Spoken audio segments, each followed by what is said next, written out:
पहला राजा अध्याय 10। शेबा की रानी द्वारा सुलेमान की प्रशंसा। जब शेबा की रानी ने यहोवा के नाम के विषय सुलेमान की कीर्ति सुनी, तब वह कठिन कठिन प्रश्नों से उसकी परीक्षा करने को चल पड़ी।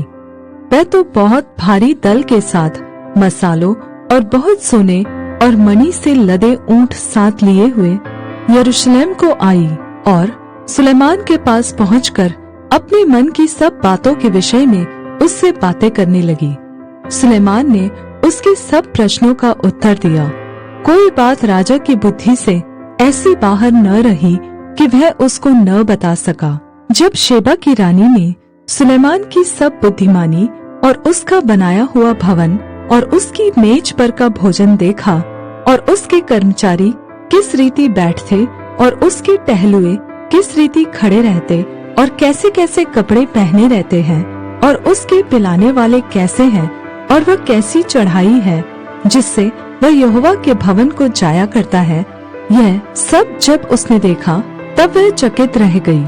तब उसने राजा से कहा, तेरे कामों और बुद्धिमानी की जो कीर्ति मैंने अपने देश में सुनी थी वह सच ही है, परंतु जब तक मैंने आप ही आकर अपनी आंखों से यह न देखा तब तक मैंने उन बातों पर विश्वास न किया, परंतु इसका आधा भी मुझे न बताया गया था। तेरी बुद्धिमानी और कल्याण उस कीर्ति से भी बढ़कर है जो मैंने सुनी थी। धन्य है तेरे जन, धन्य है तेरे ये सेवक जो नित्य तेरे सम्मुख उपस्थित रहकर तेरी बुद्धि की बातें सुनते हैं। धन्य है तेरा परमेश्वर यहोवा जो तुझसे ऐसा प्रसन्न हुआ कि तुझे इज़राइल की राजगद्दी पर विराजमान किया। यहोवा इज़राइल से सदा प्रेम रखता है, इस कारण उसने तुझे न्याय और धार्मिकता करने को राजा बना दिया है। उसने राजा को 120 किक्कार सोना, बहुत सा सुगंध द्रव्य और मणि दिया। जितना सुगंध द्रव्य शेबा की रानी ने राजा सुलेमान को दिया, उतना फिर कभी नहीं आया। फिर हीराम के जहाज भी जो ओपीर से सोना लाते थे, बहुत सी चंदन की लकड़ी और मणि भी लाए, और राजा ने चंदन की लकड़ी से यहोवा के भवन और राजभवन के लिए खम्बे और गवैयों के लिए वीणा और सारंगियां बनवाई। ऐसी चंदन की लकड़ी आज तक फिर नहीं आई और न दिखाई पड़ी है। शेबा की रानी ने जो कुछ चाहा वही राजा सुलेमान ने उसकी इच्छा के अनुसार उसको दिया। फिर राजा सुलेमान ने उसको अपनी उदारता से बहुत कुछ दिया। तब वह अपने जनों समेत अपने देश को लौट गई। जो सोना प्रतिवर्ष सुलेमान के पास पहुंचा करता था, उसका तौल 666 किक्कार था। इसके अतिरिक्त सौदागरों से और व्यापारियों के लेन देन से और अरब देशों के सब राजाओं और अपने देश के राज्यपालों से भी बहुत कुछ मिलता था। राजा सुलेमान ने सोना गढ़वा कर 200 बड़ी बड़ी ढालें बनवाई। एक एक ढाल में 600 शेकेल सोना लगा। फिर उसने सोना गढ़वा कर 300 छोटी ढालें भी बनवाई। एक एक छोटी ढाल में 3 माने सोना लगा, और राजा ने उनको लबानोन का वन नामक महल में रखवा दिया। राजा ने हाथीदाँत का एक बड़ा सिंहासन भी बनवाया और उत्तम कुंदन से मढ़वाया।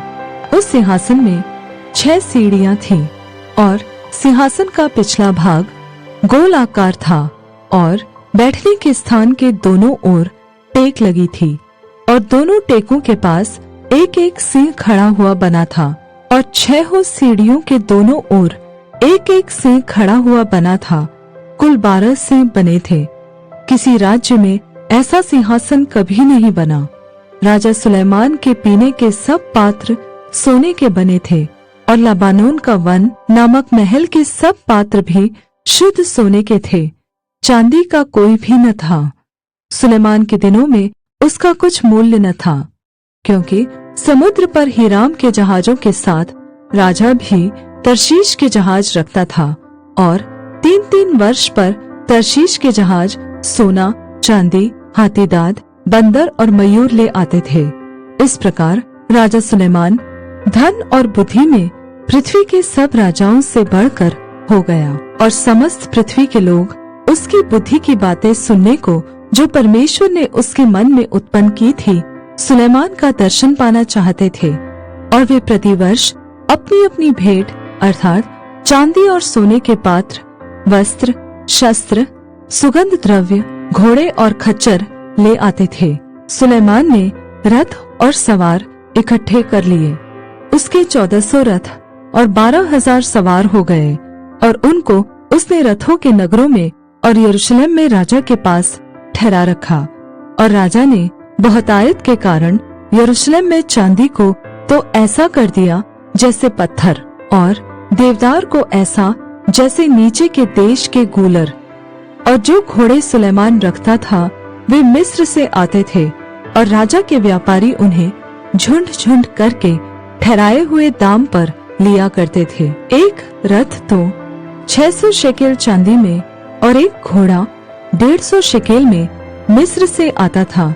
और इसी दाम पर वे हित्तियों और अराम के सब राजाओं के लिए भी व्यापारियों के द्वारा आते थे।